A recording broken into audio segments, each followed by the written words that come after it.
When asked about Tony Stark, Elon said, "What I like about him is, he was the CEO, but he was also like the chief engineer, and usually very often companies they have kind of like the business guy in charge, and then there's the engineer who's not in charge. I like the fact that the engineer was in charge." As you all know, the character of Tony Stark was directly inspired by Elon Musk in the Marvel movies, as stated by Jon Favreau, the director of Iron Man, and Robert Downey Jr., who plays the famous superhero. According to Downey Jr., before the first Iron Man was in production, he and Favreau were trying to develop the angle from which they were going to portray Tony Stark, but were not having much luck. However, Downey Jr. made a very odd suggestion and said that they needed to sit down with Elon Musk in order to make Tony Stark real on screen. To quote Favreau, "When I was trying to bring the character of genius billionaire Tony Stark to the big screen in Iron Man, I had no idea how to make him seem real." In response to this, Downey Jr. determined that they needed to sit down with Musk. In March of 2007, Downey Jr. set off for El Segundo to try and find SpaceX's headquarters. By some miraculous coincidence, Downey Jr. ended up receiving a personal tour from the man himself. Afterwards, Downey Jr. reported that his mind was not easily blown, but this place and this guy were amazing. According to the Iron Man lead, SpaceX's headquarters was filled with enthusiastic employees, both engineers working white-collar jobs and factory assembly workers working blue-collar positions, all sharing easy conversations and a genuine excitement. Musk himself gave Downey Jr. the impression as the unpretentious sort who could work alongside the people in the factory. According to Downey Jr., both Musk and Stark were the kind of people who would seize an idea to live by and something to dedicate themselves to.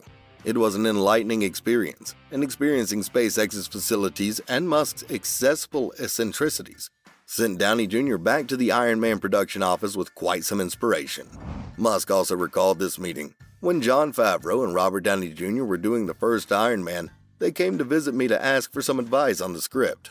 And someone had told them that I was similar to Tony Stark or something, and so they came in. They got a tour of Tesla and SpaceX, and they asked me, 'Iron Man has these powers. How could you? What sort of explanation could there be for them?'" One of the first things that Downey Jr. apparently demanded was a Tesla Roadster in Tony Stark's workshop as a symbolic gesture. "After meeting Elon and making him real to me," said Downey, "they became contemporaries. Elon was someone Tony probably hung out with and partied with, or more likely went on some weird jungle trek together to drink concoctions with the shamans. It is a strange thing to consider with the benefit of hindsight, but when Iron Man came out, Favreau began talking up Musk's role in the creation of the character, and people were skeptical. It seemed like a stretch to most of the public at first because they'd never known the, at the time, PayPal guy to have any adventures of the kind Tony Stark had.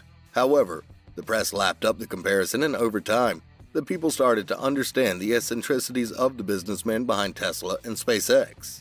Musk later calculated that his life was about 10% playboy and 90% engineer.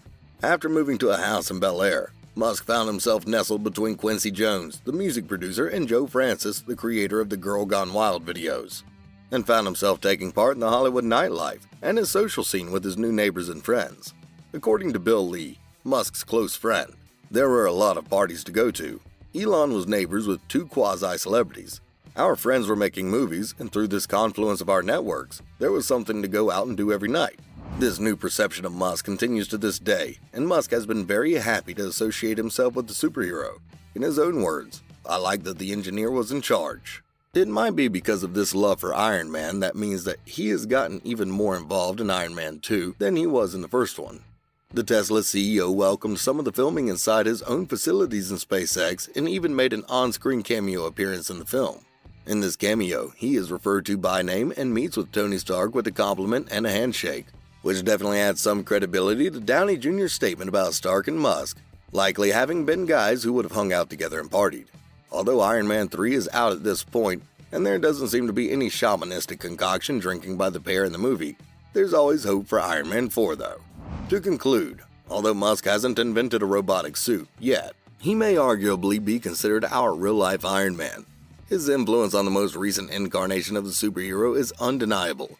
And even if he and Robert Downey Jr. hadn't met face-to-face, there are too many elements that the two have in common to be a coincidence. Their determination, their inventiveness, their fixation on technology as well as robotics and what it can do, as well as both being engineers and CEOs of their companies at the same time.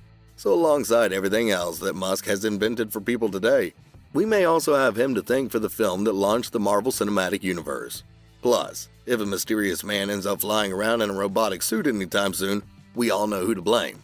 And that's it for now. Don't forget to subscribe, hit the notification bell, and until next time.